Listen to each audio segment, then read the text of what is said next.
Hello and welcome to Kalana Yoga. My name is Shauna and I will be guiding you through today's practice.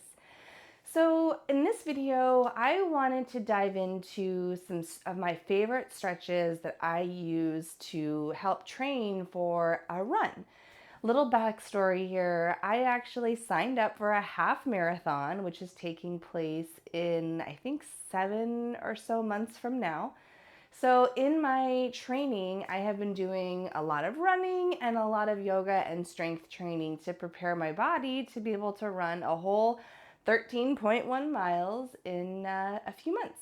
So let's dive in. I have 5 key poses and then a couple of bonus transitions that I'll share with you as well. We're actually going to start in a downward facing dog. So if you're getting ready for a run, this is one of my favorite things to do. We're going to come down to our hands, walk the hands forward. And if you're just, starting your day and you haven't done any movement yet, this might feel a little tight, and that's totally okay. So we're going to start with bent knees, our heels nice and lifted. I am not super flexible in my legs, so this is a great way for me to start before I get warmed up. And then I'm just going to press one heel down at a time. Allow this stretch to lengthen the whole backside of one leg and switch.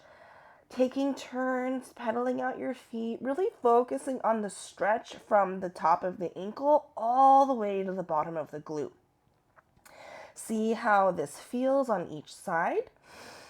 And then once you've done it a few times, you're starting to feel a little warmer in the back of the legs. Really press down into the fingertips to activate through the shoulders and the lats. Running really is a full body sport, so we do want to prepare our core and our torso for that movement as well.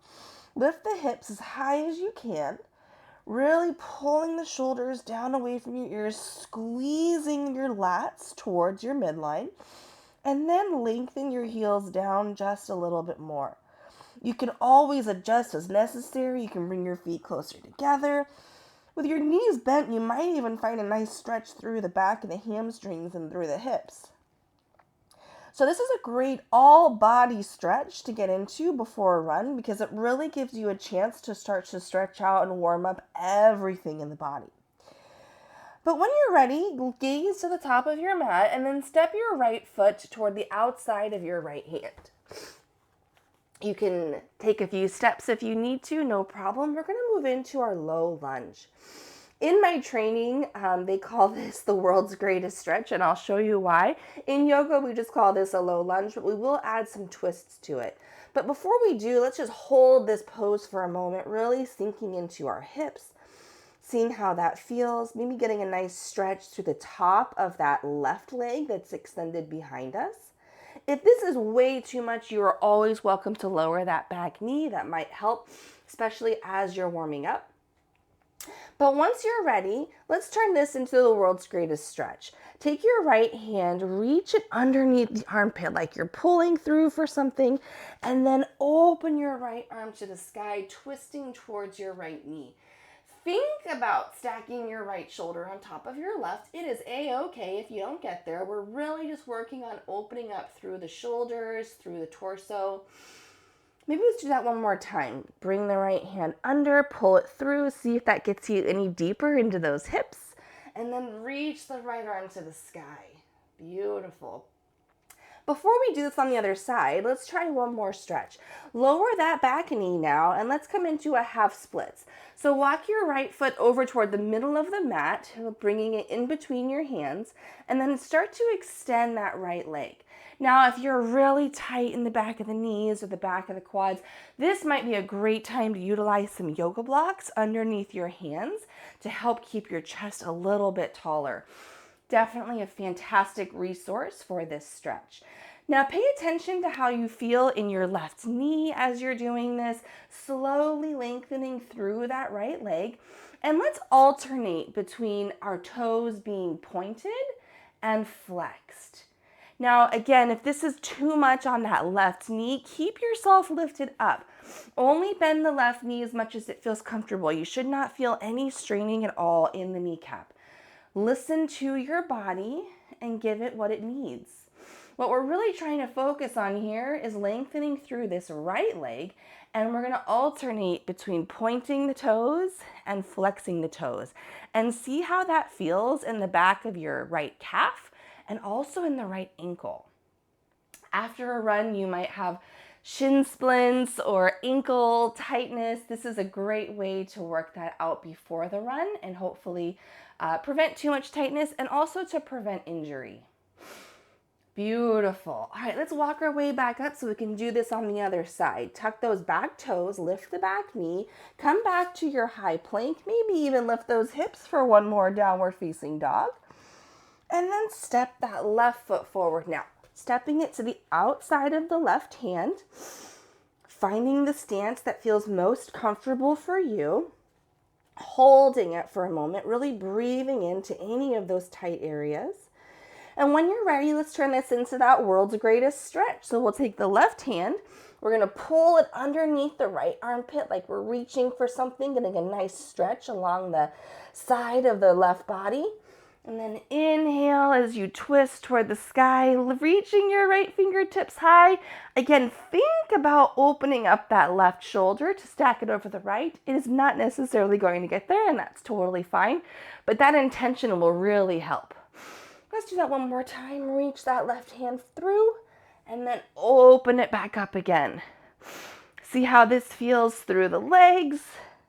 Beautiful. Let's bring that left hand down. And now let's work our way into that half split stretch. So bring your left foot toward the middle of the mat, in between the hands, lower that right knee down. Nice relief. Start to walk your hands back, lengthen through that left leg. Again, listen to the body, see how this feels. Always a great option to have blocks nearby.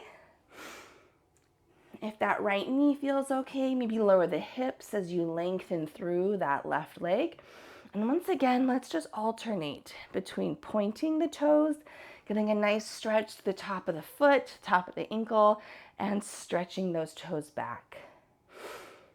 Beautiful. A couple more times. Great job. I have just a couple more stretches I want to show you. So let's come up into our lunge, reversing our way back out, coming into our downward facing dog. Beautiful. Now walk your feet towards your hands. Option to take this nice and slow, getting a stretch along the way. I'll turn sideways for you here. But let your feet be nice and wide. We're going to turn into a deep squat. So allow your ankles to point in, your toes to point out, and then lower your hips down as much as you can. Now, if you can keep your feet flat on the mat, or if you need to adjust how wide your feet are to keep them flat on the mat, that is ideal. What we're really trying to do here is sink into our hips and get a nice deep stretch in our ankles once again. So what is doing a lot of the lifting when we run? Our feet. So let's give our ankles a lot of support, a lot of mobility, and we're just gonna kind of shift from side to side. We wanna get to the point where both feet can be flat on the mat, and we wanna try to keep our chest lifted up. You can use your elbows to push the knees out a little bit, deepening the stretch in your hips. And if this feels okay, maybe let's take this one step further and opening up through the top body as well. Reaching one hand down, opening the other hand out. Once again, moving nice and slow, listening to the body, but seeing how this feels through the chest, through the shoulders, and then we'll switch sides. So everything we've done so far is fantastic to do before your run or every single day just for general mobility and flexibility and body strength. But I'm going to show you one more that is fantastic for after your run. When you're ready, plant your hands down, lift the legs. Oh man, that feels nice. Maybe open yourself all the way up. Ah, nice big stretch. Oh, nice and long. All right, now we're gonna make our way down to our back for this last stretch. So again, this is a great one to do maybe after your run, when you're nice and tired and sweaty. Come on down to your back, and we're gonna plant one foot on the ground. I'll start with my left foot, and I'll bring my right ankle to my left knee. Just start to see how this feels through the hips. And then when you're ready, lift that left foot to the sky, reclined figure 4, and maybe bring your feet, or your hands rather, to the back of that left thigh. See how this feels on the back of your right thigh. Getting a nice stretch through the hips. And this is also a great opportunity to maybe roll out those ankles once again while you're holding this pose. If this is after your run, you obviously want to try to reconnect with your breath. Beautiful. And then we'll release that foot down and we'll switch sides. So placing the right foot down on the mat, left ankle crosses on top of the left, or the right thigh rather, right knee. Lifting the right foot toward the sky, feet are flexed. Maybe grab behind that right thigh to pull it towards you. Feeling a nice stretch along the back of your left thigh now. And while we're here, it might feel nice just to roll out those ankles, both directions. If you do begin running more frequently, you're going to want to really focus on that ankle strength and mobility. So every chance you get to roll out those ankles, focusing on ankle strength will really help protect you and prevent any injuries as you begin running more. Beautiful. Release those feet down to the mat. And as an ultimate relaxation pose after a run, now this is a bonus. This one is legs up the wall. So after you've been running and getting a lot of your blood circulation going, this will feel fantastic as just a way to calm down the nervous system, allow yourself to feel really relaxed and supported, and increase your blood circulation, allowing all that great energy and oxygen to flow through the blood to help repair the body with any extra strenuous movement that it just did. Allow this pose to be super relaxing. You could get a blanket to put underneath of you or a pillow for underneath your head. And this doesn't have to just be after a run. This is a fantastic restorative, relaxing pose to do anytime. Getting your feet up above your heart and getting your back down onto the ground, feeling grounded, feeling connected, feeling secure. Beautiful. Well, you feel free to stay there as long as you would like. If you have any questions about any of these poses, please do not hesitate to let me know. Again, my name is Shauna with Kalana Yoga, and thank you so much for joining me. If you would like some more running training videos, please check the link below, and I may have some new training programs for you to take advantage of. Thanks so much, and I will see you soon.